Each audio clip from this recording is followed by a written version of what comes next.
Stephen Horsford is our guest. He's a freshman in Congress, a Democrat representing Nevada's 4th District. Good morning and thank you for being here. Thank you, Libby. Welcome to the Washington Journal. You're the first African-American representative from Nevada to be part of the delegation. What do you hope to bring to Washington? Well, like a lot of my colleagues, this is a historic Congress. In our Democratic caucus, there are 56% of our caucus that's now made up of individuals who are people of color and women, and individuals from the LGBT community. And we reflect America. And I'm very honored and privileged to be part of this historic class that's come to Washington at a very difficult time. There are a lot of challenges facing our country. There's a toxic politic happening on Capitol Hill. But the American people are pretty fed up with it. They want us to work together to move our country forward, and I'm looking forward to doing just that. How do you do that? How do you elevate the conversation, and what advice have you sought from members of Congress who perhaps came in with your same perspective but have been here longer? Well, the new Congress is really excited about the opportunity to work together. Many of us served in the state legislature before, as I did. I've worked with Republican governors to pass balanced budgets while protecting education and vital health care programs. And it's really the same principal debate that's happening here is how do we balance this budget, but do it in ways that are responsible, ways that protect the middle class, that protect Medicare and Social Security, but also reach across the aisle and do it in ways that are constructive and that allow us to reach compromise together. You mentioned your service in the state legislature back in Nevada. Why come to Washington? What can you do here differently than you can do back home? Well, in Nevada, our legislature is a citizens legislature. We actually met every other year. And so in addition to being a legislator, I worked full-time, and I'm a husband and a father of 3. And this gives me an opportunity to serve my constituents 100% of the time. And it's an extremely humbling and honoring experience to be here. Debt ceiling vote. We're scheduled to see that happen today. How do you plan to vote, and what's your opinion of it? Well, my opinion is, first and foremost, we really need a longer-term policy that allows greater certainty, particularly to the business community, that we're not going to decide every 3 months whether or not we can afford to pay our bills. It's something that we're obligated to do, and we need to do it in a long term. But based on kind of where things are right now and the proposal that's before us, to extend it another 3 months to May, it's something that I will probably vote for today. You mentioned bipartisanship. What contact have you had with freshman Republicans? Have you been able to get to know any of them, and do you hope to forge some alliances across the aisle? Absolutely. And we did have our new members retreat. It was a family retreat where we got to bring our spouses and our children and connect with our colleagues from the other side. And there are a number of them. We've actually talked about co-sponsoring legislation on ways to get our economy moving and create jobs. So I'm looking forward to working with all of our colleagues because we really do have to come together for the good of our nation. Representative Stephen Horsford from Nevada represents the 4th District. He's sitting on the Natural Resources, Homeland Security, and Oversight and Government Reform Committees. Let's go to the phones and hear from Nancy, joining us from Bainbridge, Georgia, on our independent line. Welcome. Hey. Hi. How are you? Good, thanks. You're on with the congressman. I have some issues on the health care and some things I've been hearing from, within the companies, that the health care will come in and then they'll cut our hours and to compensate for this. I think some of the companies need to step up and realize that us middle-class people are the ones that bring them their jobs and keep their companies running. And I feel sometimes like we're left out. And two, on the gun issues, if we had more of the mental hospitals back in Georgia, we had some and they've taken them out and we don't have jobs here. And little town of Bainbridge, we don't have a lot, and it's starting to diminish slowly and slowly. We need a lot more jobs for people that would keep people out of trouble with guns, because no jobs, they're going to go crazy anyways. So we need more jobs in this United States because it seems like we're going overseas with our businesses instead of bringing them back into the United States. We need to work on our country. Okay, let's go to the congressman. Well, on your first point regarding healthcare, I completely agree. The hardship and the burden should not be on middle-class workers who are struggling really to survive. And that's why I do support the Affordable Care Act. I think that we have to implement it in ways that ensure that it is an incentive to business. And there are a number of key incentives for small business around tax breaks in providing health care to their employees, as well as to large corporations. But your point of it's those of us in the middle class who need health care to survive, and that the employers need to do their part is something that I do agree with. On your second point, job creation is really my number one priority. Coming from a state like Nevada where our unemployment level is higher than the national average, we are seeing progress, but it's not good enough. And I'm not going to be satisfied until everybody who wants a job gets a job. Prior to coming to Congress, I ran an employment and training nonprofit agency that helped train thousands of people a year for careers in the hospitality industry in Las Vegas. And it's the type of sector partnership working with labor, the private sector, and community that we need to help people get back to work. So that will be my number one priority here in Congress. A recent headline in The Atlantic says, "Goodbye Medicare, how the fiscal cliff deal endangers U.S. entitlements." And it says decades from now, January 1st, 2013 will be remembered as the day that sealed the fate of Medicare, as well as Medicaid, food stamps, and perhaps even Social Security. Do you have concerns that entitlements are on the table? And what's your stance on trying to keep them the way they are or changing them? Well, when I talk about entitlements, I really like to talk about all forms of entitlement, as well as corporate entitlements. The federal budget is stacked with billions of dollars worth of corporate entitlements to major corporations and major industries. And so before we look at cutting benefits to seniors who paid into Medicare and Social Security, I agree other types of entitlements like corporate entitlements should be looked at and considered for reduction or even elimination. Because look, it's not the senior in my district who gets a $1,000 check from Social Security that's the problem. They're not the ones contributing to this federal deficit. They paid into a system. We made a promise to them. This is the retirement that they need. It's not very much in order for them to pay their rent, their power bills, to buy food or put medications that they need. And so we need to have a balanced discussion. And I do not think that we need to balance the federal budget by taking away benefits to our parents and grandparents who paid into it and deserve them. Let's hear from Eric in Jonesboro, Georgia, Democrats line. Welcome. Thanks for having me. Thanks for taking my call. Excuse me. Representative, I'd like for you to talk about the fact that our Treasury bonds are going at 0% interest. Our Treasury bonds are at 0% interest. That means the Federal Reserve printed $20 trillion over the past few years, probably even more, and gave it all to the banks at 0% money. And the bondholders are paying 0% interest, meaning that they don't think that our debt and our deficits that we're running are big. They couldn't possibly think it was big because instead of getting 0%, they would be getting like 10, 20, 30% interest on the money that they're giving the government for these bonds. First of all, so the market has spoke. The market has spoke.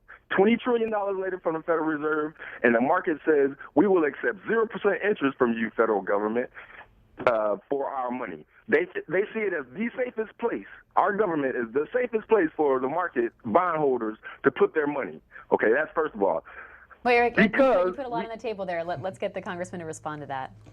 Well, the point on the Treasury bonds and the fact that there's 0% interest is actually an issue that affects individuals in the middle class and those who are striving to get into the middle class.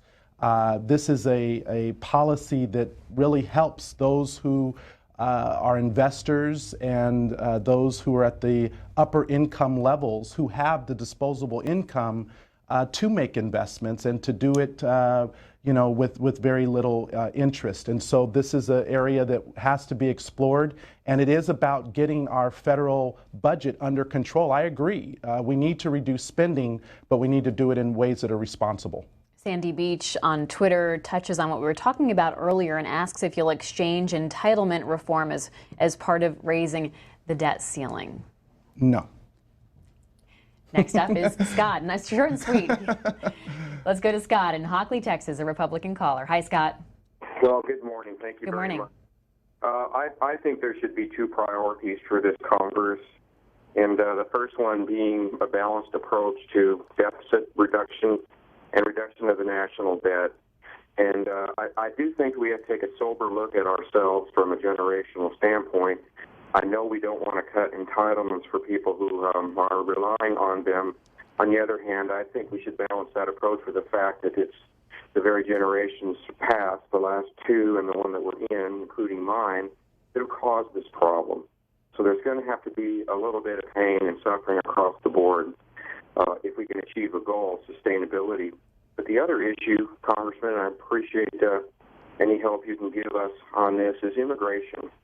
And in Texas, it's quite evident we have a lot of people who are in the country illegally, but are good people who have worked jobs for years and not been in any trouble and just want to stay here. And I would like to see this Congress attack this issue, something similar to McCain-Kennedy bill without the problems that bill had. A path to green card with work visas for those that would be deemed eligible and no risk to the country. Thank you. Thank you. Let me take the second part first. I support a comprehensive immigration reform legislation. It is time for this Congress in the 113th session to act to pass this legislation. The president has made it a top priority. It's the right thing to do. In my view, this is the human rights issue of our time. It's like the civil rights issues in the 60s, like the women's rights issues before it. It is the fair and right thing to do is to pass comprehensive immigration reform that provides a pathway to citizenship for individuals who are here, while also helping young people who were brought here at no fault of their own to be able to complete high school, go into college, serve in the military, and know that they can live in our country without fear of deportation, known as the DREAM Act. And so those are things that are very important to me. I know you said you're from Texas. It's a very important issue. I'll be serving on the Homeland Security Committee, and that committee has partial jurisdiction over immigration issues, particularly those pertaining to border security, ICE, and customs. And so we're looking forward to tackling that in this upcoming session. Representative Stephen Horsford, representing Nevada's 4th District as a Democrat. Tell us about the district that encompasses. Nevada is, the Nevada 4th District is the newest seat. We earned it after redistricting. It covers 7 counties. It's actually 52,000 square miles. It's as big as the state of Alabama, if you can believe that. I am from Las Vegas. I live in Las Vegas, but my district covers 7 counties. We have everything from Paiute and Shoshone tribes throughout the district to 3 military bases, the Nellis Air Force and Creech Air Force bases, as well as the Hawthorne Army Depot. We have mining in the northeast and agriculture in the northwest. We have Area 51 and Yucca Mountain in Congressional District 4, as well as the urban part of Clark County, Las Vegas, which is a very diverse district. So I'm very honored to be representing such a unique district as this, because it does combine both rural and urban interest. And it's one of these districts that I think people are talking about in this redistricting. The courts approved our maps in Nevada for Congress. And so this is a very even, balanced district. And so I have to represent all the constituents in every corner. And the congressman mentioned he's sitting on the Homeland Security Committee. He's also on Oversight and Government Reform and Natural Resources. Headline in the Washington Post this morning says that President Obama is making a moral case on the issue of climate. Do you see energy issues, climate issues, as getting tackled in this next Congress? Is that a realistic goal? Well, excuse me, energy policy broadly, absolutely, I believe has to be part of the discussion. Climate change, after the severe storms with Sandy recently and other horrific tragedies, I think the science is definitely confirming the fact that climate change exists and that we have to do things more responsible about it. My focus is on renewable energy. We don't have oil companies in Nevada, but what we do have is an abundance of wind, solar, and geothermal. And I believe that those are alternatives that should be part of our overall energy mix to make us less reliant on fossil fuels and more energy independent in the long term. Philadelphia, Pennsylvania. Our next caller is Richard, Independent Line. Hi, Richard. How you doing? Good. And how you doing, Congressman? The question, I guess, a couple thoughts I have as far as I'm interested in, what do you see is the areas that productivity will occur? As far as when you talk about job creation and you're coming from Nevada, you're looking at the hospitality industry. So that's, you know, specific to your state and to your locale. But when you're talking about the nation as a whole, where do you see these jobs? Which raises the question for me, in your district, what's the black male unemployment rate? Because I know they talk about middle class unemployment, but it seems that black male unemployment is very high in a lot of districts, a lot of states. The other question, as you're dealing with this, coming to this here battle of dealing with the budget, the question of what plan have you heard that you have identified with as the new freshman coming in to actually give voice to or give your political clout to? And there's a lot of different plans that really deals with the debt. So I'm interested in hearing which one have you come as you're coming as a new person, and with this new coalition of freshmen that you're bringing to the table, as far as a mixture of one or one that you're more favorable to than the other. What plan to deal with the debt? Thank you. Thank you.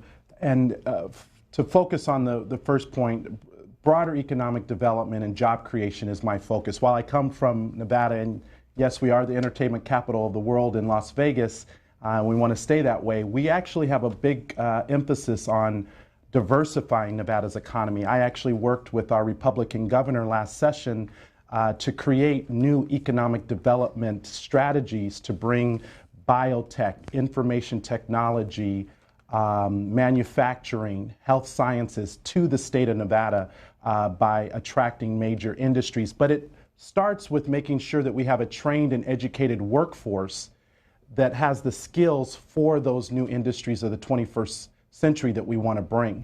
And that's not just in Nevada, but across every state and community in this country.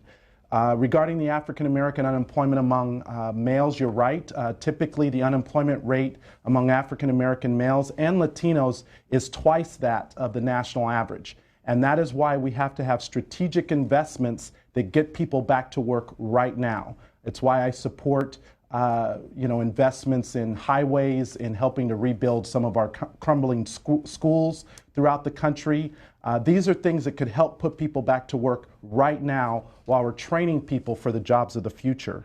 And lastly, on your question regarding, what's the magic plan out there on how to solve the debt, I don't think there is one. I think that it's going to take all of us working together with the president to come up with a balanced approach. No one person, I think, has the answer, and it's going to require all of us coming to the table, debating these issues in ways that keep the people of this country at the forefront and coming up with the best answer possible to move our country forward. On Twitter, Sea-Dog wants to know how the housing industry is doing in Nevada. Yeah, Nevada led the nation in housing foreclosure, and my congressional district actually was one of the worst hit.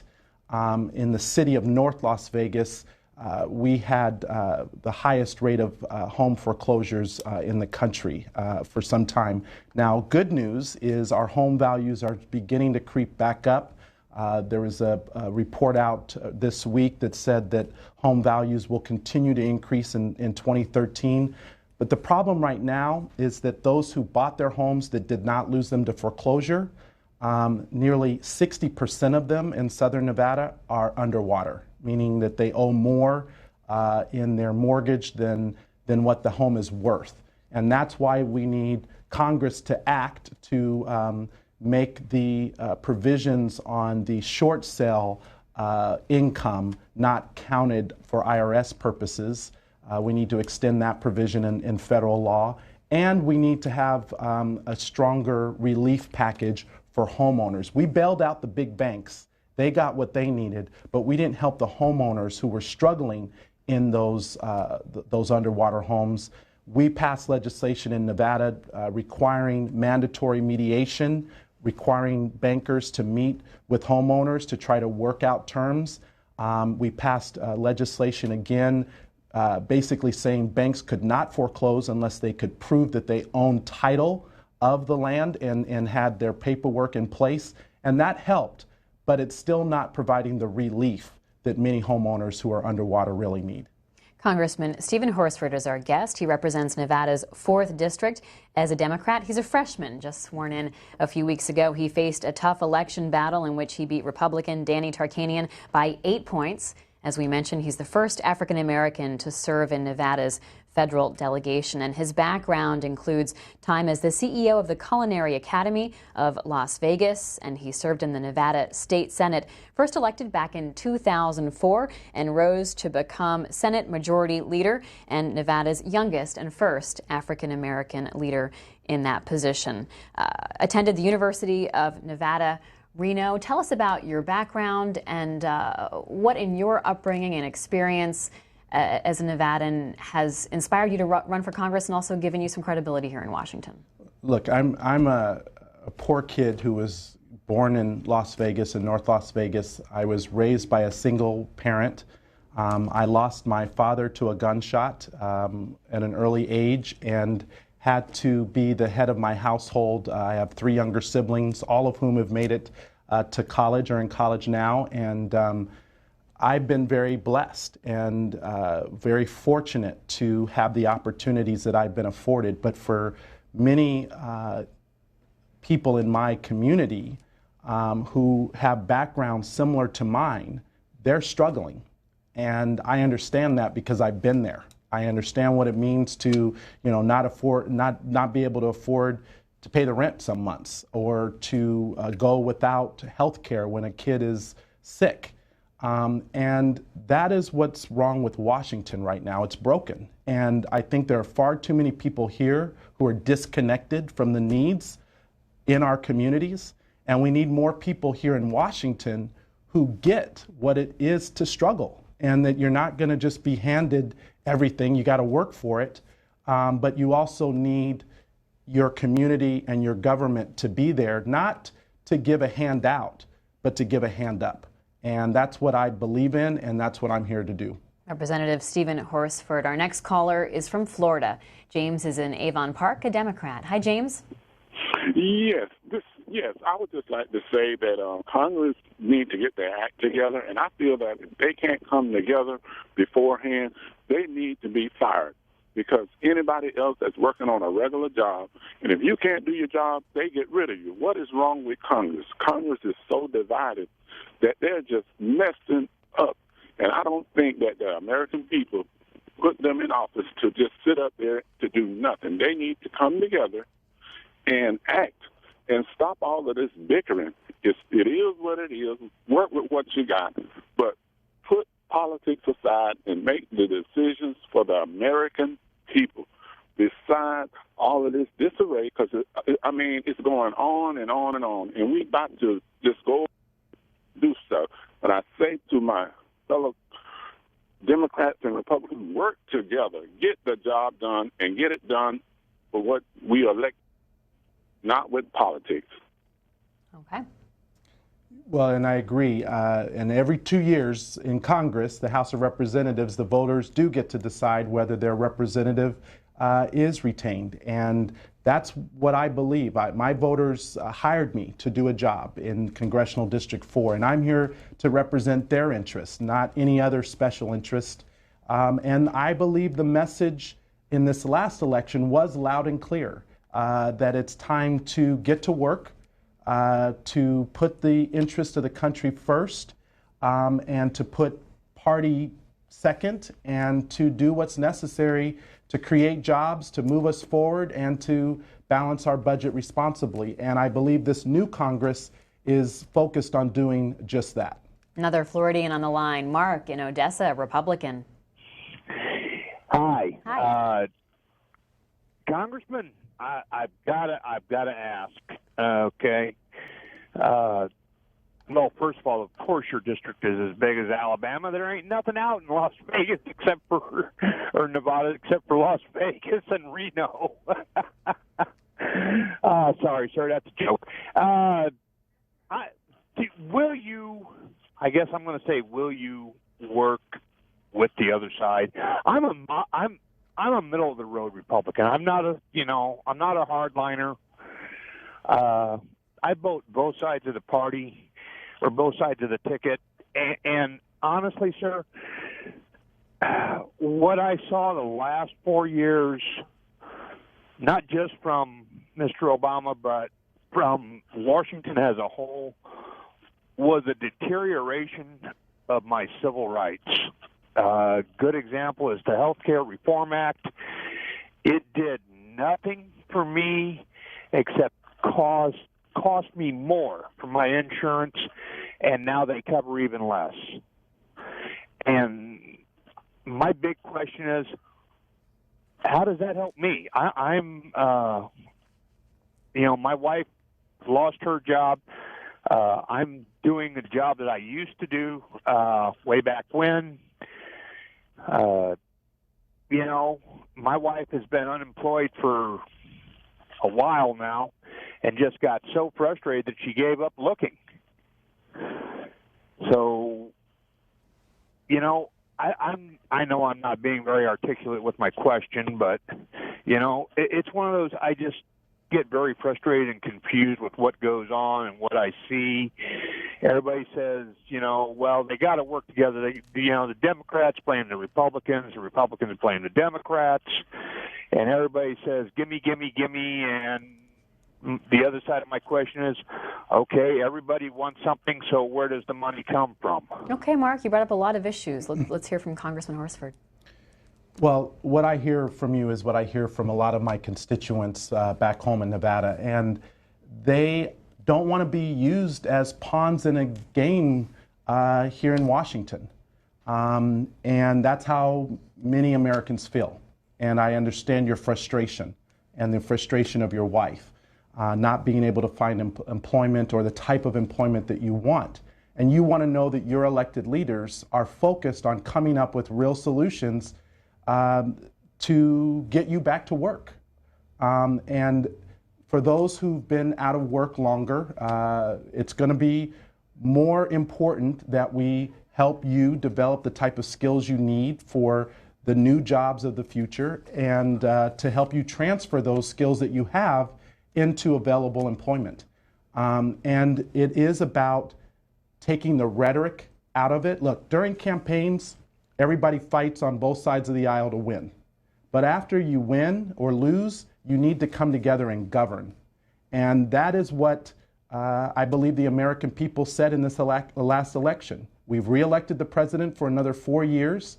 There's a larger majority of Democrats in the United States Senate, and the Republicans still have control of the House, although at a smaller number. And so we have a divided Congress.